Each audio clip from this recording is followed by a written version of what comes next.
Hello, this is Todd Hubbs, agricultural economist at the University of Illinois.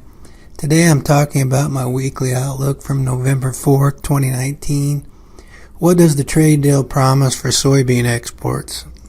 There's been a lot of discussion recently about this phase 1 trade deal that's going to go in with China.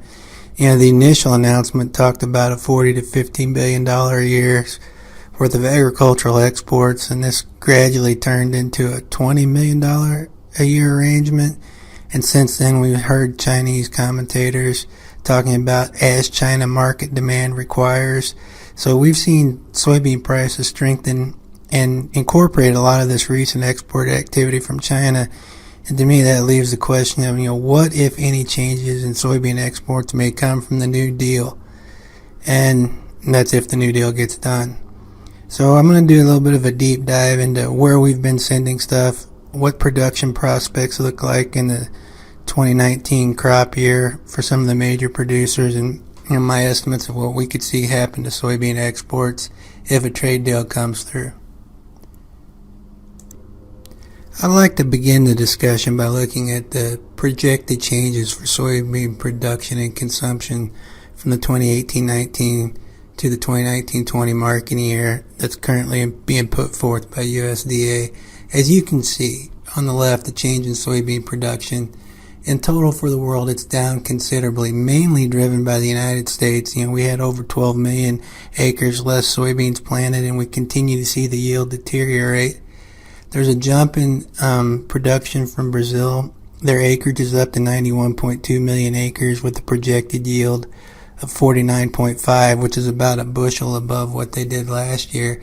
Considering the dry start to their planting season and some delays there, that may come into question. We're going to have to see as we move through the winter months here in the northern hemisphere.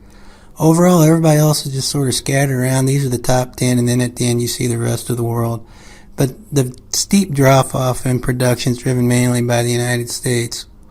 When we look on the right-hand side at changes in soybean consumption, the consumption level's up. But when you start breaking it down by country, the United States, Argentina, and Brazil, those are all big soybean producers, and they're incorporating quite a bit of the increase in consumption.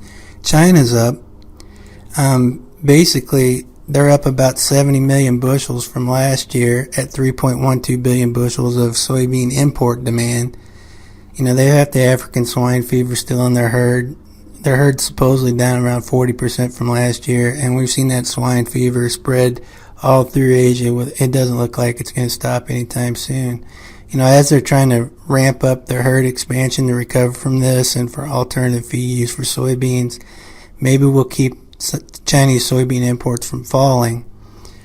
But when we look at around the rest of the world, the rest of the world has about 45 million bushel increase. This could change as we move through. There's some hope there for stronger exports to Mexico because their soybean crop looks pretty poor this year.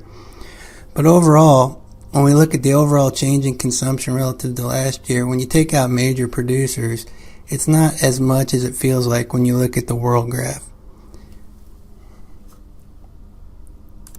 After briefly considering the world production and consumption changes for the marketing year, this graph showing U.S. soybean exports to China, U.S. soybean exports to the rest of the world or less China, and overall China soybean imports from the 2000-2001 marketing year through the projection for the 1920 marketing year. And last year, as you guys can see, we shipped about 489 million bushels of soybeans to China and about 1.258 billion to the rest of the world. And as we saw the trade war take off, in 2017-18, we see a change where we send most of our beans to China and the rest of the world takes some, to where we sent most of our exports to the rest of the world with a sharp drop-off to exports to China. And this makes sense considering the tariff China put in place. We picked up the slack from some South American customers as China took large purchases out of Brazil in particular to make up the difference for the tariff they placed in retaliation of the trade war that got started with China. I find it very unlikely that China is going to walk away from the trade relationships they've built with the rest of the world, particularly Brazil, Argentina, Ukraine, Russia, and other places completely just to take U.S. soybeans. there's a substitution effect that goes into place here, and it really does depend on what the parameters are on the trade deal and what production looks like in the rest of the world. And we could see really sharp shifts in trade flow. The long run uncertainty about a trade deal, this phase one part, and they're talking about there's 3 phases, and I'm not sure if we're ever going to get through phase 2 or phase 3, so there's a lot of uncertainty involved in the trade negotiations right now. When you think about the substitution effect, and this is what I've been trying to calculate here today, between if China buys more beans from the United States, and before the onset of the trade war, China tended to buy about 37 to 38% of their beans from the U.S. If we reverted to that under China's current demand, that'd be about 1.18 billion bushels. It's very unlikely that we're going to just add all those bushels on top of the 489 we did last year. South America will probably revert back to their traditional markets as prices fall for them locally.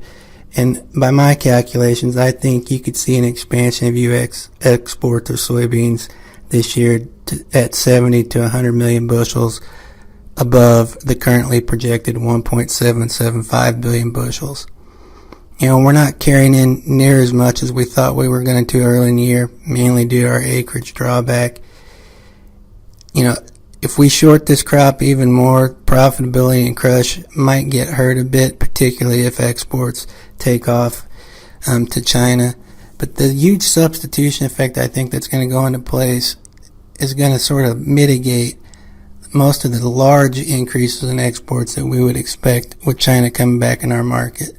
Overall, do I think we're going to export more? Yes, but we need to keep in mind that South America looks like they're going to put on some really big crops, particularly in Brazil, and they're going to have to sell them somewhere.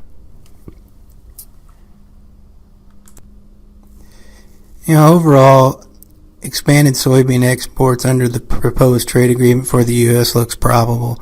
The magnitude of that expansion may not be at levels many hope for when accounting for changing trade flows associated with the South American export potential. If there's a substantial production shortfall in South America, or if we consider the U.S. crop to continue to deteriorate, we could see some serious shifts in trade flows in 2020 based on the needs from China and how the rest of the world looks to import soybeans. Well, I'd like to thank you for your time. You can find my weekly outlook and daily analysis of issues related to Corn Belt farm economics at farm.daily.illinois.edu. I look forward to seeing you around the state of Illinois.